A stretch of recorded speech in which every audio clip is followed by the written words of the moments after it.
I don't know about live, but it'll be broadcast on YouTube. All right, so my name is Elmblad. I'm a photographer, videographer, multimedia artist. My art is the peacock and the sunset over here on aluminum prints. This is me at Sacsayhuaman in Cusco, Peru. And so the story of the set of photographs that I'm presenting and the story of how I got here are very similar. So I figured I would include this picture to kind of put all these things in context. So basically what I'm presenting is a series of images. It's 35 images called The Americas. And it's images of North, Central, and South America that I've accumulated on my many travels throughout the countries above and below us and the states around us. So the first image is Peacock 1. This is one of the first images that I took professionally, at least one of the images that I consider to be one of my first professional images. I took this at Binder Park Zoo, just outside Kalamazoo, so it's not very far away. Some people are a little disappointed when they find out that this picture is not from some exotic place, but this peacock just walks around Binder Park Zoo and enjoys himself, and he was nice enough to provide me with a picture. And from this point on, pretty much, I decided that I wanted to be a professional photographer. And it was through the course of developing this set of images that I really realized what that meant to me. All right, so going on with the theme of birds here, this is a trip I took a couple of months later to Cocoa Beach, Florida. It was a down day while we were getting our scuba diving certification through NAUI. And we decided to go check out the beach for a while, and this pelican was sort of harassing the fishermen around.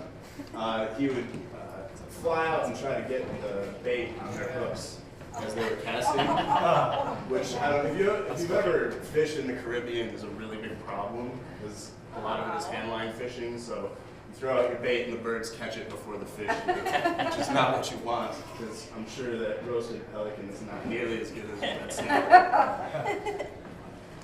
So this picture is also close to home. The deciduous forests of Michigan are really where I learned an appreciation for the outdoors. And this is the El Sabo Nature Preserve in Texas Corners. It's very similar to many of the nature trails around Kalamazoo. There's these really nice maple, mostly trees, and good angular sunlight because there's some sort of rolling hills in the Kalamazoo area. And it makes for some really nice photos. A large part of my travels involve ecotourism, so this is kind of a natural thing for me to include in my first legitimate set of photography. This is Rocky Mountain National Park. We took this trip in September of 2015. And I should mention that the guy that I went on this trip with, his name is Kevin Sharon. And he and I have been friends since we were really, really, really little kids, probably going on 25 years we've known each other. And we were in this area to climb a mountain called Mount Elmblad, which is a mountain that we had tried to climb when we were kids, but we actually failed. And so this is the day after we managed to climb that mountain, and we sort of took a walk around Rocky Mountain National Park and enjoyed ourselves in a slightly less stressful way.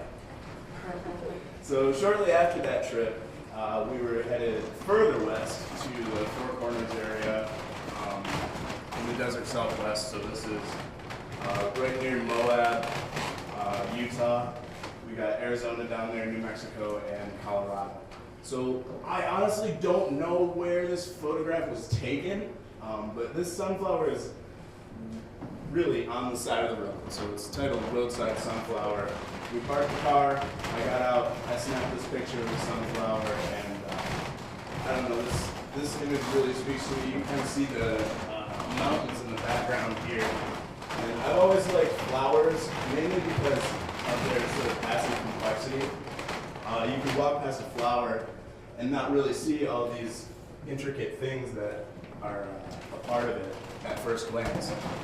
So much like the Americas overall, what you see outwardly is not necessarily the entire story.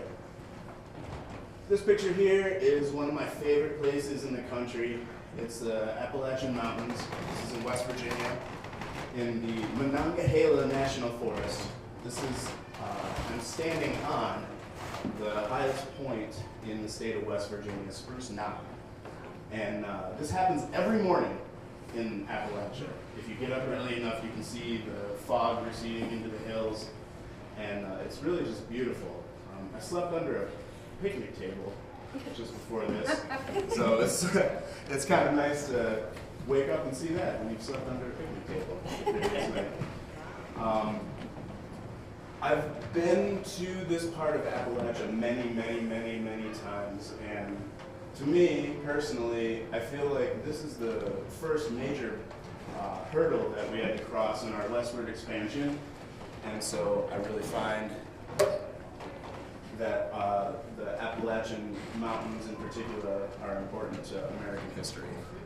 The second important mountain range in American history is, of course, the Colorado Rockies, and this is a stand of aspen trees just outside of Aspen, Colorado, in the Colorado Rockies.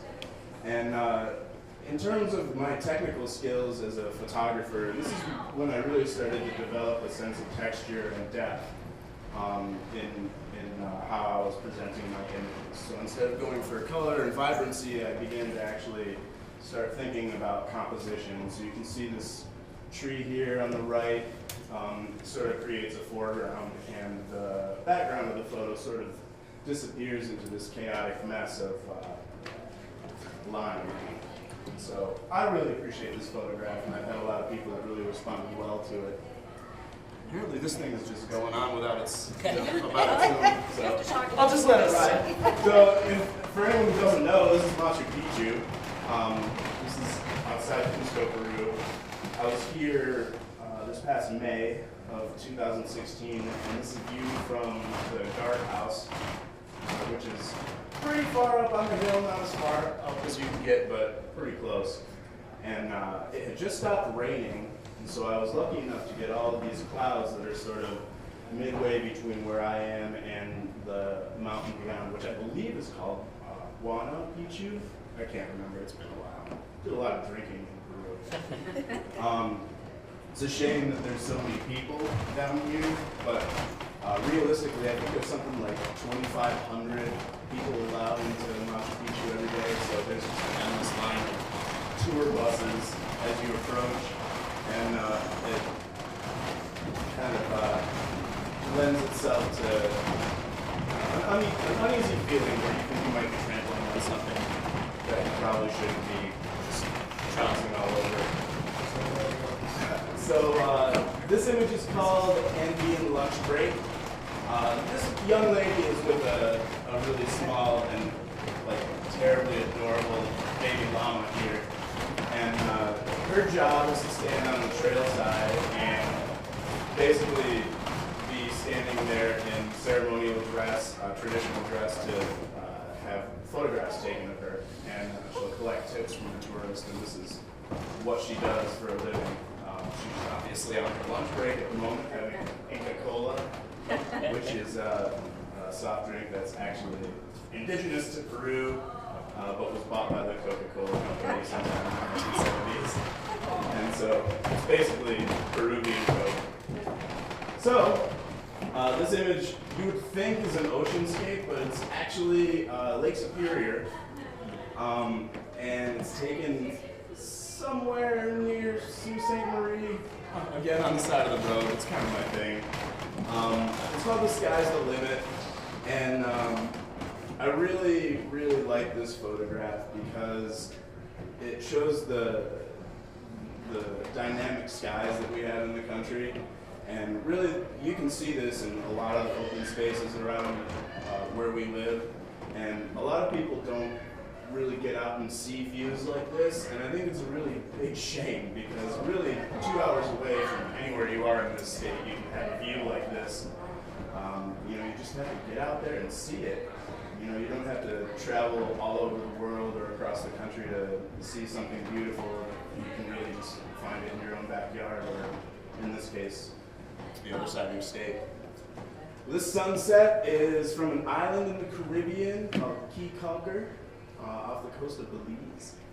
And there's a lot to be said about that particular island. But this sunset was closing of a really good night for me. I had met a lot of travel friends in the hostel on Key Calker, and for those of you who may not have done a lot of international travel, hostels are kind of like where all the like early 20s, like early 30s guys, and women sort of hang out and be cheap, and like it's where all the backpackers stay, and you can get into these places for sometimes as little as $10 a night, as opposed to a $100 a night hotel. So you're sleeping in rooms with many people, and you tend to meet people from all over the world, and we sat together and watched this sunset after fishing for red snapper all day. It was a good time. And so I included this image as well because if you consider the ruins that we looked at earlier of Machu Picchu, where people are touring it, and it sort of still stands in this beautiful area as a testament to an ancient culture. This is a little more recent in memory. This is in Detroit. This is the Packard plant. And I was actually kicked off the grounds of the Packard plant because it's been sold to a private company that's going to tear it down and do something with it, who knows. But I was kicked out, so I found myself in a graveyard, ironically, on the other side of the fence. And this image is called Ghosts of Packard, and I think it has a lot to say about the crumbling nature of a lot of what we see in North America in direct opposition to what we see in South America and Central America, where things are being preserved. So these are my travel buddies. This is Kevin. This is the guy that I've been traveling all over the world with forever. This is my younger brother, Josh. This is Sarah Rewalt, Nicole, and my friend Rachel. That's me there. And we're at 4,600 meters above sea level, which is the highest I've ever hiked. It's just over 15,000 feet. This is shortly after a few sips of rum. And I'm going to get a little friendly after a couple sips of rum at 15,000 feet. So about 4 hours after this, we hiked into a jungle and it was 80 degrees and we had to take all these clothes off. And this is really what all these travels are about. It's about meeting people in the world and establishing friendships all over the world and looking at the natural beauty that's all around us. So I'm Zach Elmblad. I've been speaking for more than 10 minutes. Thanks to the Association of Kalamazoo Artists for having me, and we're going to have someone else awesome on real quick.